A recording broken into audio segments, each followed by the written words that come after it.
বইয়ের দোয়া cricket team 50টা over খেলতে পারে না। ইব্রাহিম জাদদানের 95 রান নিতে পারলো না, 93 রানে 27 ওভারে প্যাকেট হয়ে যায় এই বইয়ের দোয়া ক্রিকেট টিম।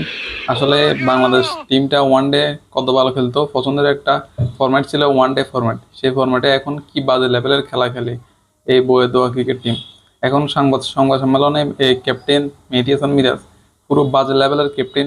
10 ম্যাচের মধ্যে 9 ম্যাচে হারছে।